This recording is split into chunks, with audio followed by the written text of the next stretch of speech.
ನಮಸ್ಕಾರ ಸ್ನೇಹಿತರೆ, ಪುಸ್ತಕಗಳ ಲೋಕದಲ್ಲಿ ಚಾನಲ್ಗೆ ತಮ್ಮೆಲ್ಲರಿಗೂ ಆತ್ಮೀಯವಾದ ಸ್ವಾಗತ. ಇಂದು ನಾವು ದುಶ್ಚಟಗಳ ಬಗ್ಗೆ ಒಂದು ಕಥೆ ತಿಳಿದುಕೊಳ್ಳೋಣ. ಒಂದು ಊರಿನಲ್ಲಿ ಒಬ್ಬ ಗುರು ತನ್ನ ಶಿಷ್ಯನೊಂದಿಗೆ ಇರುತ್ತಿದ್ದರು. ಆ ಗುರುವಿಗೆ ವಯಸ್ಸಾಗಿತ್ತು. ಅವರ ಅಂತ್ಯಕಾಲದಲ್ಲಿ ಗುರುಗಳು ಶಿಷ್ಯನಿಗೆ ಹೇಳುತ್ತಾರೆ, ನನ್ನ ಈ ಮಾತನ್ನು ಯಾವಾಗಲೂ ನೆನಪಿಟ್ಟಿಕೋ ಎಂದರು. ಜೀವನದಲ್ಲಿ ಯಾವಾಗಲೂ ಬೆಕ್ಕನ್ನು ಮಾತ್ರ ಸಾಕಬೇಡ ಎಂದರು. ಇದನ್ನು ಕೇಳಿದ ಶಿಷ್ಯನು ಅಚ್ಚರಿಪಟ್ಟನು. ಶಿಷ್ಯ ಏನಾದರೂ ಕೇಳಬೇಕು ಎನ್ನುವಷ್ಟರಲ್ಲಿ ಗುರುಗಳು ತೀರಿಕೊಂಡರು. ಆಗ ಆ ಶಿಷ್ಯ ದಿನರಾತ್ರಿ ಇದನ್ನೇ ಯೋಚಿಸತೊಡಗಿದ. ಗುರುಗಳು ನನಗೆ ಹೀಗೇಕೆ ಹೇಳಿದರು? ನಾನು ಬೆಕ್ಕನ್ನು ಏಕೆ ಸಾಕುತ್ತೇನೆ ಎಂದುಕೊಂಡನು. ಶಿಷ್ಯನಿಗೆ ಗೊತ್ತಿತ್ತು, ಗುರುಗಳು ತುಂಬ ಬುದ್ಧಿವಂತರಿದ್ದರು. ಅವರು ಹೇಳಿದ ಮಾತುಗಳಿಗೆ ತುಂಬ ಅರ್ಥಗರ್ಭಿತವಾಗಿರುತ್ತಿದ್ದವು. ಒಂದು ದಿನ ಶಿಷ್ಯನಿಗೆ ತನ್ನ ಗುರುಗಳ ಗೆಳೆಯನ ನೆನಪು ಬಂದಿತು. ಶಿಷ್ಯ ಅವರನ್ನು ಭೇಟಿಯಾಗಲು ಹೊರಟನು. ಅವನಿಗೆ ಗುರುಗಳು ಹೇಳಿದ ಮಾತು, ಬೆಕ್ಕನ್ನು ಸಾಕಬೇಡ ಎಂಬ ಮಾತು ಹೇಳಿದ ಮತ್ತು ಅದರ ಅರ್ಥ ಕೇಳಿದ. ಗುರುಗಳು ನಗುತ್ತಾ, ನಿನ್ನ ಗುರುಗಳು ಕೆಲವೇ ಶಬ್ದದಲ್ಲಿ ಜೀವನದ ಅರ್ಥ ಹೇಳಿದ್ದಾರೆ ಎಂದರು. ನನ್ನ ಗುರುಗಳು ಕೊನೆ ಕಾಲದಲ್ಲಿ ನನಗೆ ಇದೇ ರೀತಿ ಹೇಳಿದ್ದರು ಎಂದರು. ಆದರೆ ನಾನು ಮೂರ್ಖ, ಇದರ ಅರ್ಥ ತಿಳಿದಿರಲಿಲ್ಲ. ಹೀಗಾಗಿ ನನ್ನ ಜೀವನ ಹಾಳು ಮಾಡಿಕೊಂಡೆ ಎಂದರು. ಈ ಮಾತನ್ನು ನಾನು ಉಪಯೋಗವಿಲ್ಲದ ಮಾತು ಎಂದುಕೊಂಡಿದ್ದೆ. ನಾನು ಸಂಸಾರವನ್ನು ಬಿಟ್ಟು ಅರಣ್ಯದಲ್ಲಿ ಒಂದು ಗುಡಿಸಲಿನಲ್ಲಿ ಜೀವಿಸತೊಡಗಿದೆ. ಅರಣ್ಯದಲ್ಲಿ ನನ್ನ ಗುಡಿಸಲಿನ ಹತ್ತಿರ ಒಂದು ಊರಿತ್ತು. ನಾನು ಆ ಊರಿನಲ್ಲಿ ಪ್ರತಿದಿನ ಭಿಕ್ಷೆ ಬೇಡಲು ಹೋಗುತ್ತಿದ್ದೆ. ಯಾವಾಗ ನಾನು ಭಿಕ್ಷೆ ಬೇಡಲು ಹೋಗುತ್ತಿದ್ದೆ, ಆಗ ಇಲಿಗಳು ನನ್ನ ಗುಡಿಸಲಿನ ಬಟ್ಟೆಗಳನ್ನು ಹಾಳು ಮಾಡುತ್ತಿದ್ದವು. ನಾನು ಒಬ್ಬ ಸನ್ಯಾಸಿಯಾಗಿದ್ದರಿಂದ ನನ್ನ ಹತ್ತಿರ ಸ್ವಲ್ಪವೇ ಬಟ್ಟೆಗಳಿದ್ದವು. ನಾನು ಊರಿನ ಜನರಿಂದ ಇದರ ಪರಿಹಾರ ಕೇಳಿದೆ. ಅವರು ಹೇಳಿದರು, ನೀವು ಒಂದು ಬೆಕ್ಕು ಸಾಕಿರಿ, ಅದು ಇಲಿಗಳನ್ನು ನಿಮ್ಮ ಮನೆಯಿಂದ ದೂರ ಓಡಿಸುತ್ತದೆ ಎಂದರು. ನನಗೆ ಊರ ಜನರ ಸಲಹೆ ಒಳ್ಳೆಯದೆನಿಸಿತು. ನಾನು ಒಂದು ಬೆಕ್ಕು ಸಾಕಿದೆನು. ಬೆಕ್ಕು ಸಾಕಿದ್ದರಿಂದ ಇಲಿಗಳು ದೂರ ಹೋದವು. ಆದರೆ ಈಗ ನನಗೆ ಅದರ ಸಲುವಾಗಿ ಹಾಲಿನ ವ್ಯವಸ್ಥೆ ಮಾಡಬೇಕಾಯಿತು. ಈಗ ನಾನು ಭಿಕ್ಷೆಯ ಜೊತೆ ಹಾಲು ಕೇಳಲು ಪ್ರಾರಂಭಿಸಿದೆನು. ಆಗ ಹಳ್ಳಿಯ ಜನ, ನಾವು ದಿನಾಲೂ ಹಾಲು ಕೊಡಲು ಆಗುವುದಿಲ್ಲ, ನೀವು ಬೆಕ್ಕಿನ ಜೊತೆ ಒಂದು ಆಕಳು ಸಾಕಿರಿ ಎಂದರು. ನನಗೆ ಊರ ಜನರ ಮಾತು ಒಳ್ಳೆಯದೆನಿಸಿತು. ಅದಕ್ಕೆ ನಾನು ಒಂದು ಆಕಳು ಸಾಕಿದೆನು.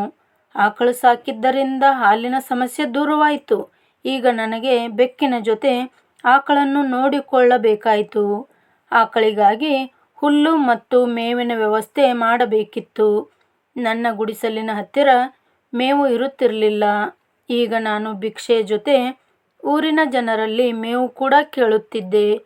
ಊರ ಜನರು ನನಗೆ ಸಲಹೆ ಕೊಟ್ಟರು, ಆದರೆ ಅವರು ನನ್ನನ್ನು ಹಾಳು ಮಾಡಿದರು. ಜನರು ಹೇಳಿದರು, ನಮ್ಮ ಊರಿನಲ್ಲಿ ಒಬ್ಬ ವಿಧವೆ ಮಹಿಳೆ ಇದ್ದಾರೆ. ಅವಳು ಗುರುಗಳನ್ನು ತುಂಬ ಗೌರವಿಸುತ್ತಾಳೆ. ನೀವು ಅವಳಿಂದ ಸಹಾಯ ಕೇಳಿ ಎಂದರು. ಅವಳು ನಿಮ್ಮ ಗುಡಿಸಲಿನ ಅಕ್ಕಪಕ್ಕ ಹುಲ್ಲನ್ನು ಬೆಳೆಯುತ್ತಾಳೆ ಎಂದರು. ಇದರ ಸಲುವಾಗಿ ನೀವು ಅವಳಿಗೆ 2 ಹೊತ್ತು ಊಟ ಕೊಡಿ ಎಂದರು. ನನಗೆ ಊರ ಜನರ ಸಲಹೆ ಒಳ್ಳೆಯದೆನಿಸಿತು. ನಾನು ಆ ಮಹಿಳೆಯಿಂದ ಸಹಾಯ ಕೇಳಿದೆನು.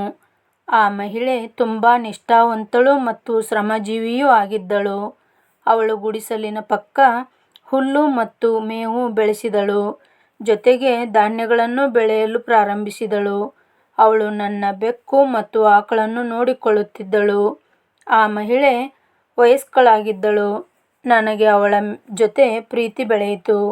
ನಾವು ಮದುವೆ ಮಾಡಿಕೊಂಡೆವು. 1 ವರ್ಷದ ನಂತರ ನಮಗೆ ಒಂದು ಮಗುವಾಯಿತು. ಆಗ ನಾನು ಸನ್ಯಾಸಿಯಾಗಿರಲಿಲ್ಲ. ಜನರು ನನ್ನನ್ನು ಹೀಯಾಳಿಸಿ ಭಿಕ್ಷೆ ಕೊಡಲು ನಿರಾಕರಿಸಿದರು. ಈಗ ನನಗೆ ನನ್ನ ದೈನಂದಿನ ಊಟಕ್ಕಾಗಿ ಅಲ್ಲಿ ಇಲ್ಲಿ ಅಲೆದಾಡಬೇಕಾಯಿತು. ನಿಮ್ಮ ಗುರುಗಳು ಹೇಳಿದ್ದರು, ಬೆಕ್ಕು ಸಾಕಬೇಡ. ಇಲ್ಲಿ ಬೆಕ್ಕು ಸಾಕುವ ಅರ್ಥ ಮನಸ್ಸನ್ನು ಖಾಲಿ ಬಿಡಬೇಡ ಎಂದು. ಈ ಕಥೆಯಲ್ಲಿ ಊರ ಜನರು ಮನಸ್ಸಿನ ಸಂಕೇತವಾಗಿದ್ದಾರೆ.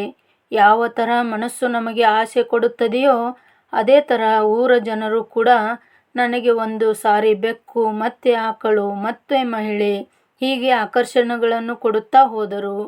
ಆದರೆ ನಾನು ಮೊದಲೇ ಏನನ್ನು ತೆಗೆದುಕೊಳ್ಳಲಾರದೆ ಎಲ್ಲ ಆಕರ್ಷಣೆಗಳನ್ನು ನಿರಾಕರಿಸಿದರೆ ಅರ್ಥ ಬೆಕ್ಕು ಸಾಕದಿದ್ದರೆ ಈಗ ಈ ಪರಿಸ್ಥಿತಿ ಇರಲಿಲ್ಲ.